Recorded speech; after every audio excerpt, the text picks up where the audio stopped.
So we are talking about the big questions, like what do I do with all of this? And what's in it for me? Like maybe you did everything right, you took all the right steps, and for whatever reason, the thing you had invested in didn't work out. It didn't go the way you had thought or the way you had planned or the way you'd hoped. And so you're left asking, what do I do with all of this? One of my best friends graduated from high school, went to college, and earned his degree in business and finance. Right out of college, he went into business for himself, and he owned a few of these businesses. And he was a really smart guy. By all accounts, he did the right things. He surrounded himself with wise counsel. He made the right investments. He took healthy risks. But things happened that were outside of his control. And within a few years, things started to go south. And he lost it all. And now he's in a different line of work, no longer in that line of work. But for so long, when he would talk about this time in his life, he looked at it with a huge sense of regret. And he described this time as wasted years. What do you do with it? And I know someone else, and she tells me that she was told that if she went to college and got this degree, then she could come out and do this thing that she really loved. So she went to college and she got this degree, but she got done with college, and you all know how life just kind of happens. And so she's not doing the thing she loves, but she's doing this thing that she really doesn't love. And it's really easy to start to ask the questions, well, yeah, but was this just a big waste of time? A waste of energy, a wasted investment? Like, what do I do with it? How do I look at it? Or maybe it has nothing to do with a career or a college degree or some sort of project. But it has to do with the deepest things in life, like relationships. And you have poured your life into some sort of relationship, and for some reason, whatever reason that may be, it just didn't work. It all fell apart. What do you do with it? How do you look at it? And you see, when we start asking those questions, then often we start asking that bigger, that more fundamental question. Okay, God, I gave it my all. I put my all into this. Who am I? So I want to begin with a story this morning. It comes from 2 Samuel chapter 23. It's a story about King David and his 3 warriors, his 3 confidants, probably 3 of his closest friends. And they are in the middle of a really complex battle with the Philistines. And this is one of the, on the face of it, it's one of the weirdest, strangest stories in the Bible. And it's what makes it so great. So let's make some sense of it. Here's how it goes. At harvest time, 3 of the 30 chiefs went down and joined David at the fortress of Adullam, while a force of Philistines were camped in the Rephaim valley. At that time, David was in the fortress, and a Philistine fort was in Bethlehem. David had a craving and said, "If only someone could give me a drink of water from the well by the gate in Bethlehem." So the 3 warriors broke through the Philistine camp and drew water from the well by the gate in Bethlehem and brought it back to David. But he refused to drink it and poured it out to the Lord. "The Lord forbid that I should do that," he said. "Isn't this the blood of men who risked their lives?" So he refused to drink it. These were the kinds of things the 3 warriors did. It's kind of weird, isn't it? So check this out. David is from Bethlehem. It's where he grew up. It's his hometown, his stomping grounds. He's described as a shepherd boy from Bethlehem. David and these 3 men are in the middle of a complex battle, and they're holed up in this cave called Adullam, which is approximately 10 or so miles from Bethlehem. David's life has just gotten really complicated, and so he's longing for a time, the old days when things were simpler. Oh, what I would do for a drink of water from the well near the gate of Bethlehem. And don't you and I do the same thing when things get complicated in our lives? We long for a time when things were simpler. I can remember recently saying to my wife, Tammy, when things seemed complicated in our lives, and I said, Tam, do you remember like the days right out of college where we would go to Jose O'Shea's late night happy hour because for the purchase of one beverage, we got the free taco bar, and we felt like we were cheating life, like we were really winning? And now we have children and bills and a mortgage payment and real responsibilities. Oh, what we would do for a drink of water near the well, at the well near the gate of Bethlehem, right? Have you ever done this? So, David's men, his warriors, they take him seriously, and they risk their lives. They break through the Philistine camp. They make it all the way, the 10 plus miles, to the well near the gate of Bethlehem, and they draw some water, and they get back and they give it to David. And what does David do? Thanks, and pours it out. Can you imagine if you're one of the three? You have just risked your life to get this water for David because he's been whining, and you bring it back only to watch him pour it out. Like, hello, David, are you serious? This is how you repay this? Like, someone should have told David, this is not how you get friends. This is not how you keep friends. This is certainly not how you build an army. But a little cultural help here. In that time and in that day, you had something happening. Everyone would have known about it. When you read the Old Testament or the Hebrew Bible, you see this word come up often. It's nasak. And it's a verb, and it literally means to pour out. Sometimes in the Old Testament, this verb of pouring out meets with the noun.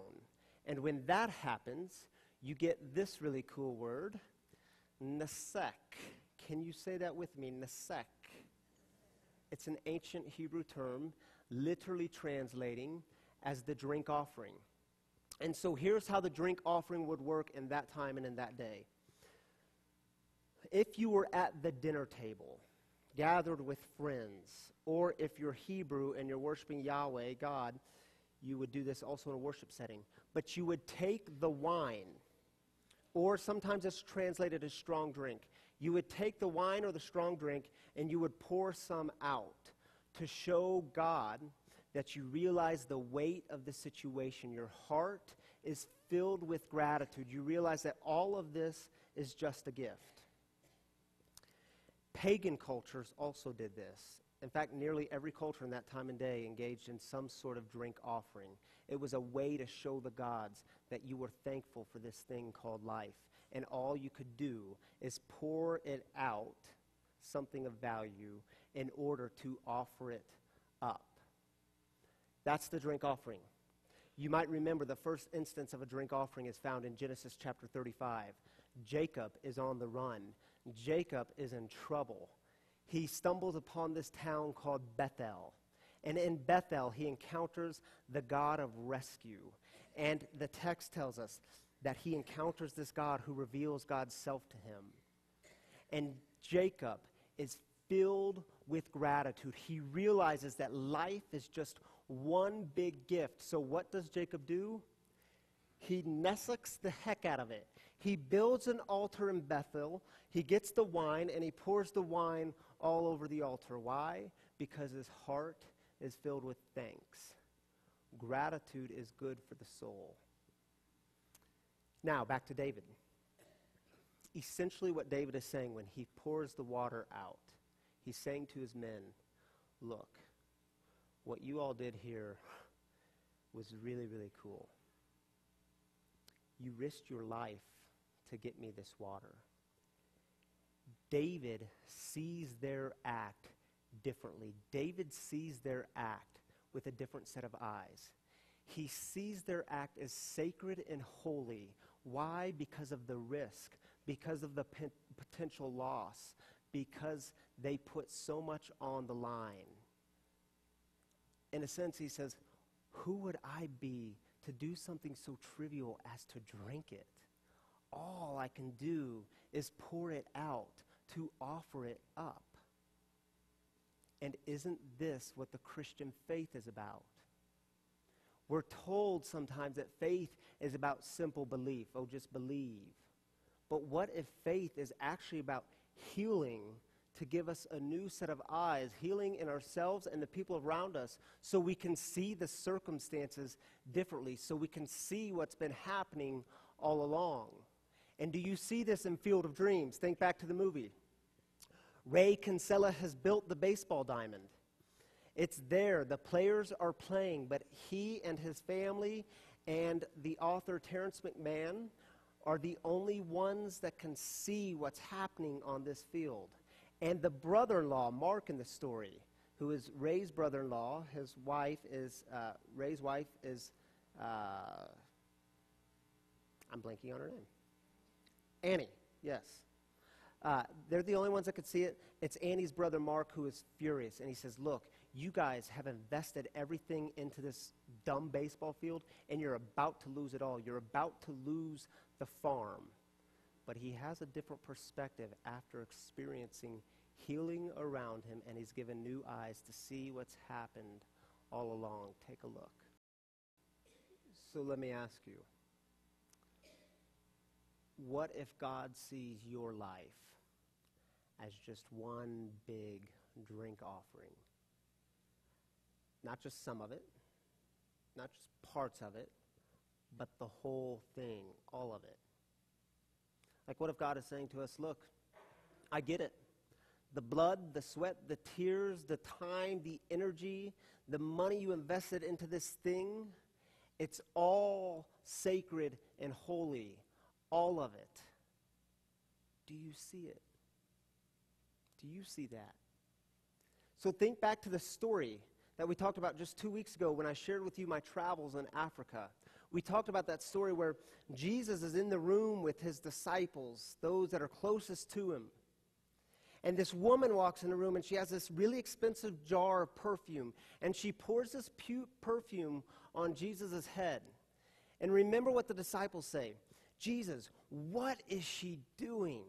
Why is she wasting this perfume like this? We could have used it for other things. And Jesus says to them, like it's this moment of scolding, no, you guys don't get what's happening here. She is pouring her all of herself into this moment, and you all are missing it. In fact, what you consider waste, I consider beauty. Do you believe that God looks at your life as something beautiful? Not just parts of it.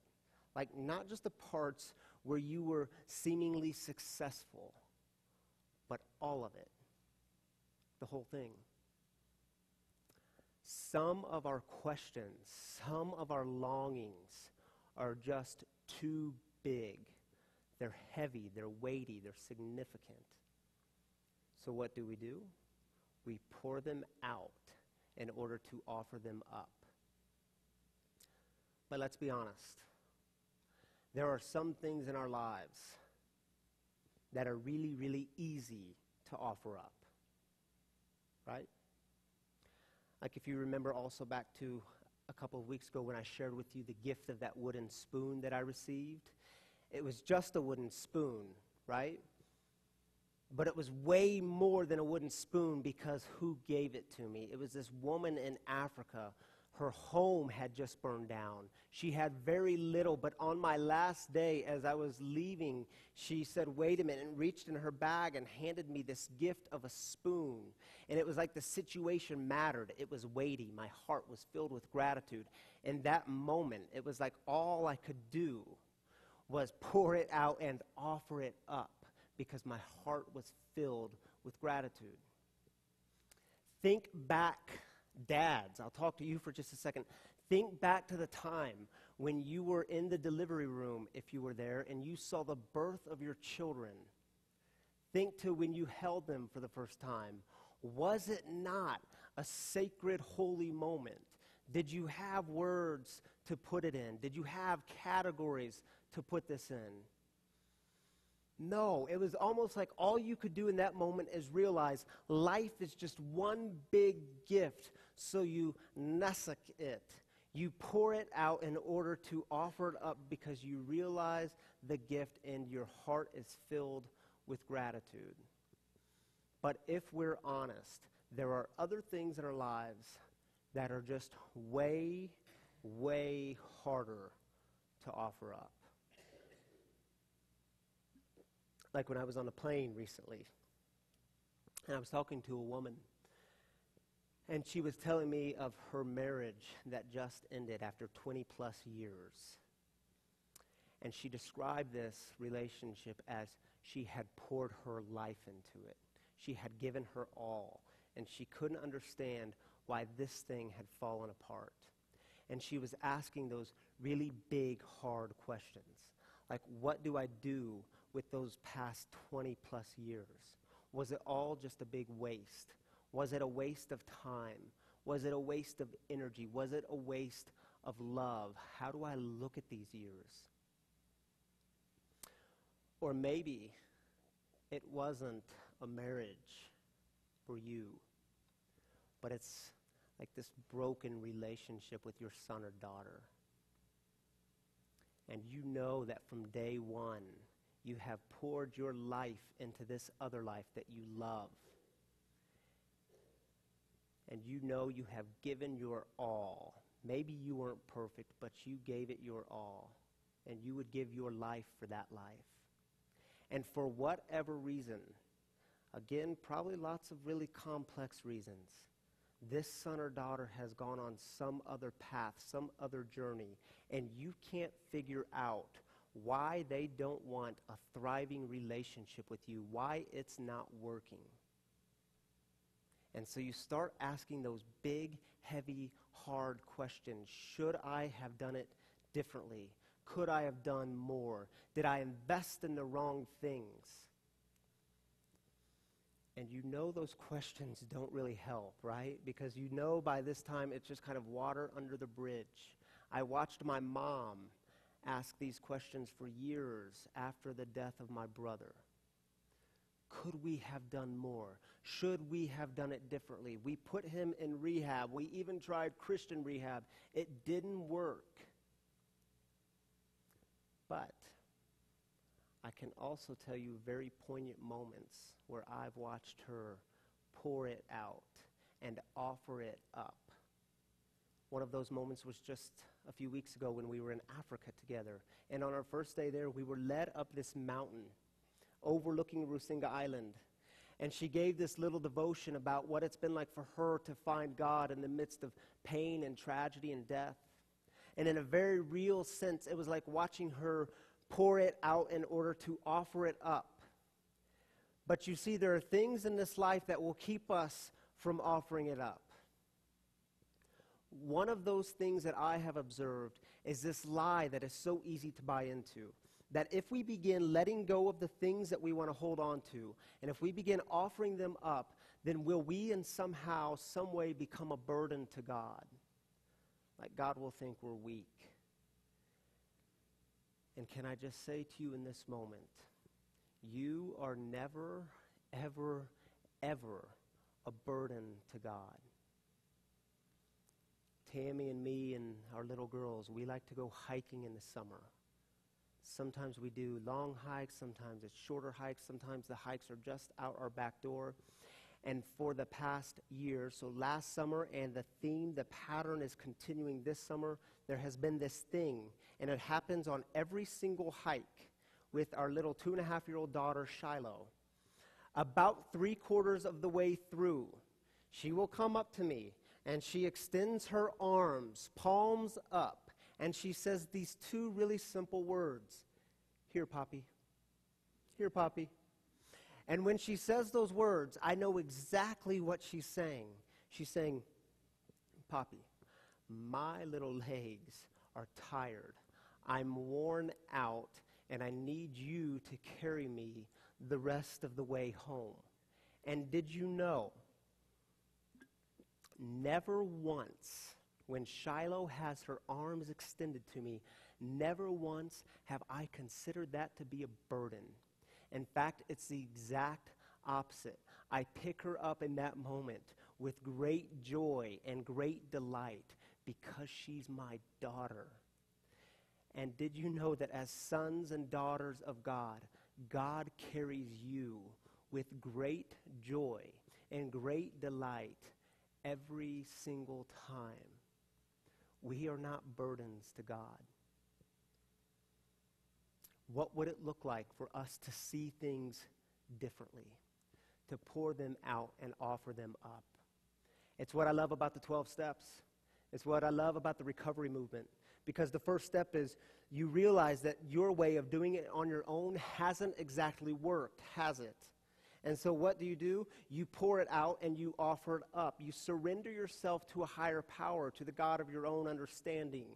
Why? Because this is what you do to start a new journey. And maybe there's some of you here today that in some simple way you need to start a new journey of seeing things, the circumstances in your life, the things that have happened along the way, to see them differently and to let go of them and offer them up, whether that's a relationship, the wasted years or the wasted months or the wasted decades, the time, the energy, the investment. What would it look like to offer that up? So as Jim and Elizabeth and Gretchen come and sing a song, a beautiful song called Your Hands, you notice we have a few different stations set out. And I invite you during the song, if you would like, of course, anytime we do stations, you are more than welcome to stay seated and listen to this song and reflect. But if you would like to move, if you have something in your life that you would like to offer up, I invite you to come to one of the stations. I will be in this station. Ryan Leahy will be on this far station, and Reverend Sally will be at this station, and Brother Paul Kirk all the way in the back. You can choose whatever station you'd like. Come up, extend your arms, palms up, and we will pour just a little bit of water on your hands into the bowl. And after we pour water on your hands, we invite you to then take the pitcher and pour water on someone else's hands at the station. During the song, I invite you to move to a station or stay seated and reflect.